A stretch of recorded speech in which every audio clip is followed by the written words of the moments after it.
The Squeeze Dream. The Man in the Hat. Looking in through a window, you can see a young man who is impatiently waiting for his class to be over. He's very distracted and is bouncing his leg while glancing at the clock. He's had very disturbing dreams recently that have kept him from getting any real sleep. So, on top of being exhausted, he had very little grasp of the surroundings, thus causing a failing of hearing his teacher. Henry, what's India's currency? What? Oh, yeah, the rupee. Correct. Make sure you pay attention, Henry.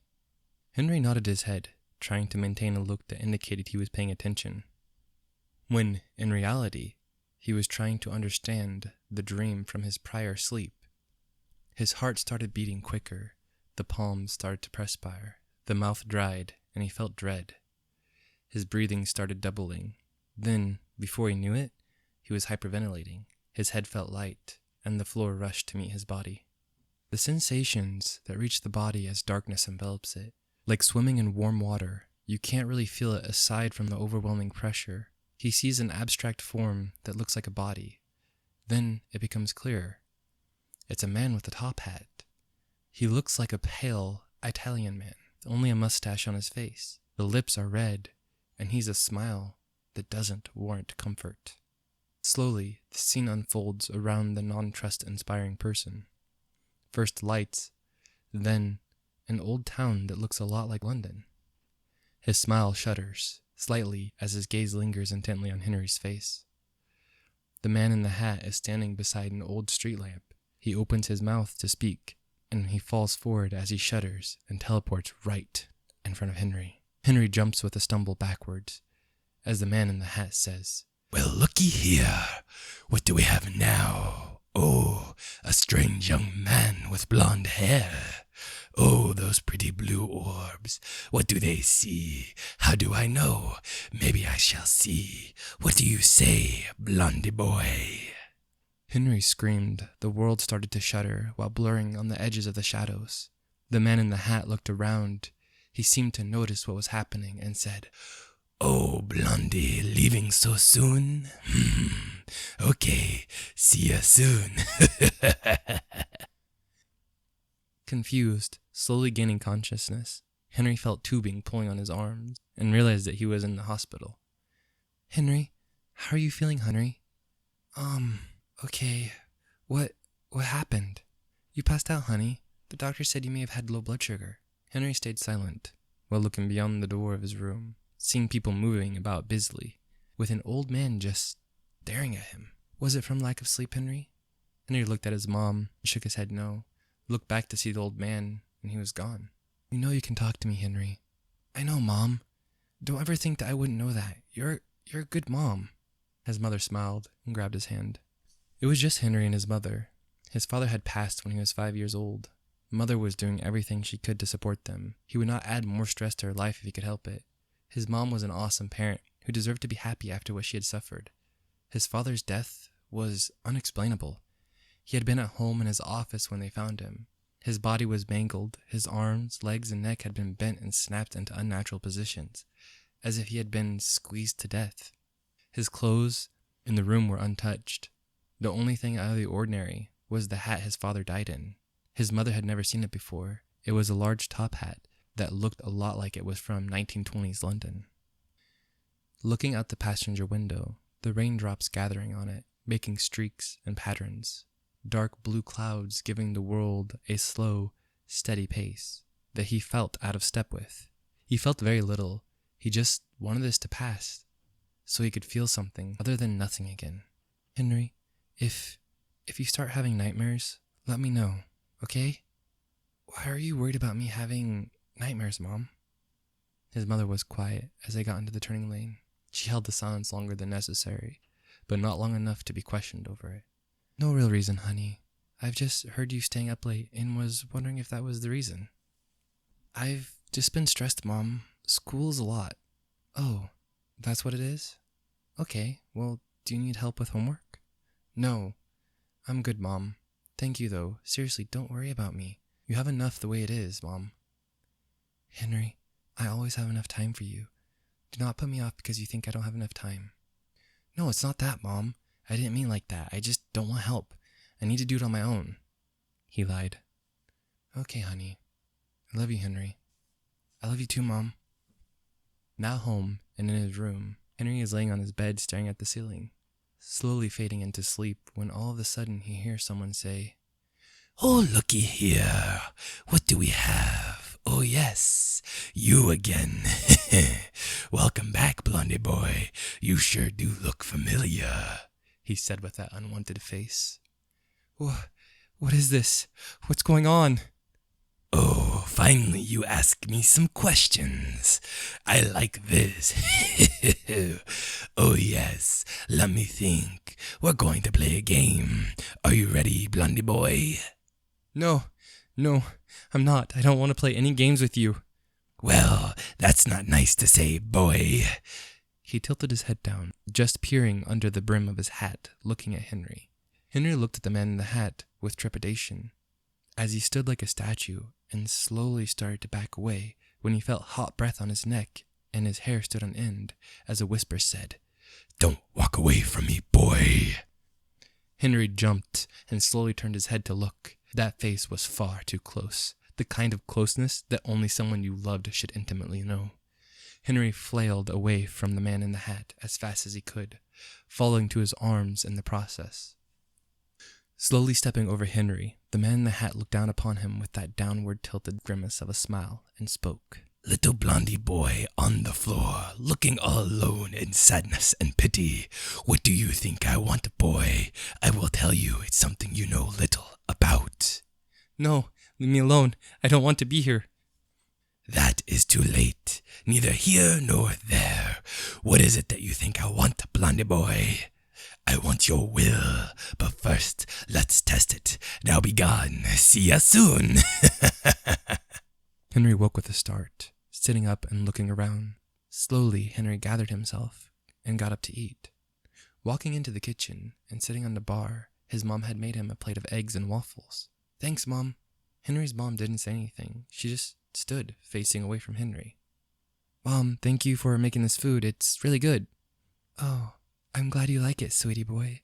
She turned to look at him, and her face looked a bit off, as if her lips had a downturned shape to them. Hey, Ma.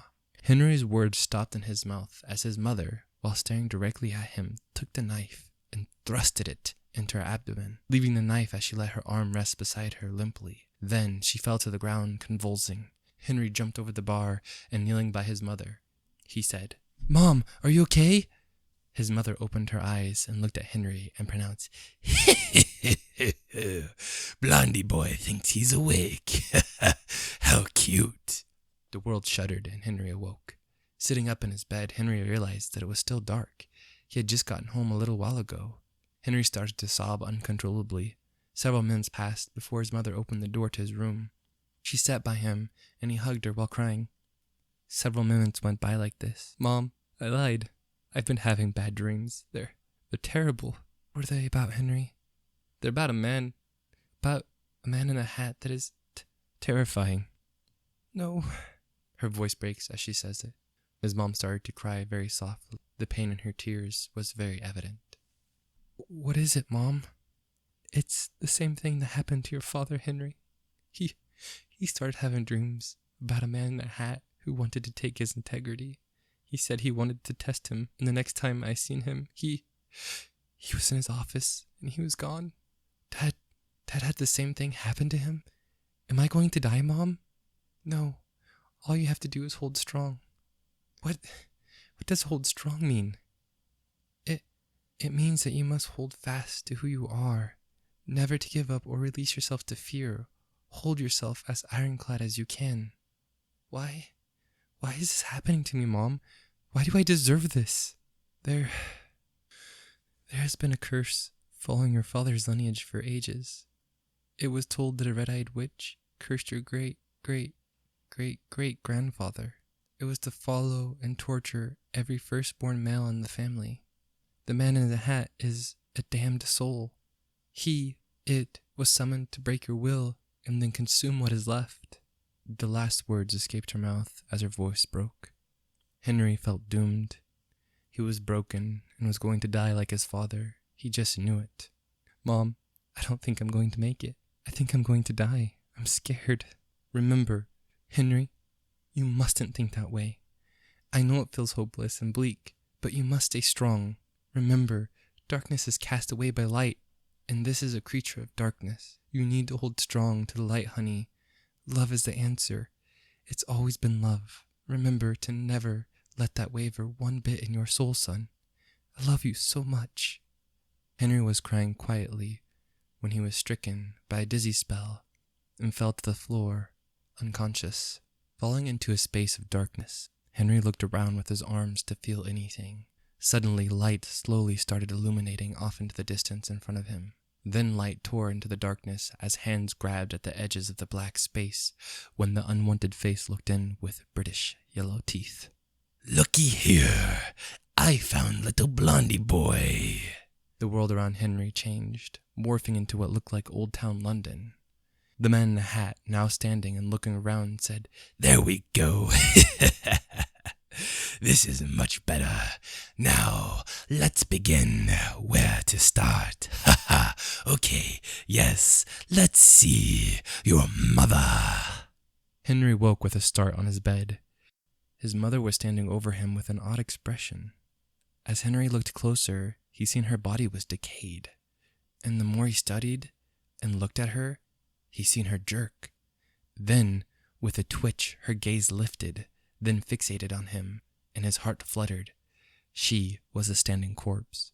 He started crawling backward as fast as he could. She lunged at him, landing on top of him. He lifted his arms and started to push away at her. He was screaming with tears in his eyes. Jaw clamping, with the noise of teeth shattering, biting at him, he kept her off, and with a forceful push while rolling to his left, he got out from under her. He ran to the door and just turned into the hallway as his mother hit at full force into the wall, nearly missing him. He glanced back as she pushed off the wall. Then, on all fours, she lunged towards him. With such force, she flew through the air at a speed that carried her clear to him, and nearly missing her, he turned into the bathroom and slammed the door shut. Then, his mother, started talking. Henry, let Mom in. I need you, son. I want to give you a hug. Mom, no. It's not you. I know this. But I still don't want to hurt you.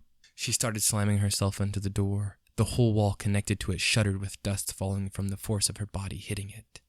He could hear her bones breaking and crunching as she hit it with far more force than her body could handle. Mom, stop. You're going to destroy your body.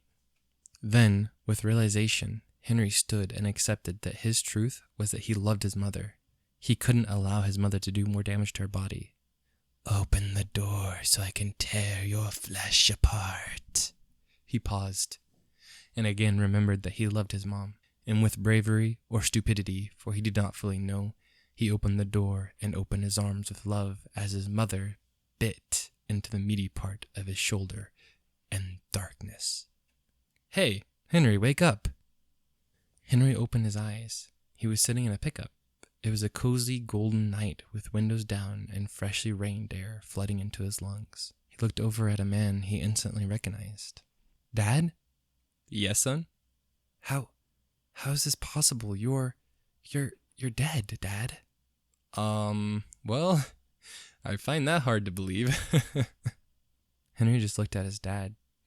He always wanted to talk to his dad, and finally here he had the ability to, and didn't know what to say in the slightest. Henry, I don't know what's gotten into you, but let's go get our deer. Grab the rifle, I'll get her bags.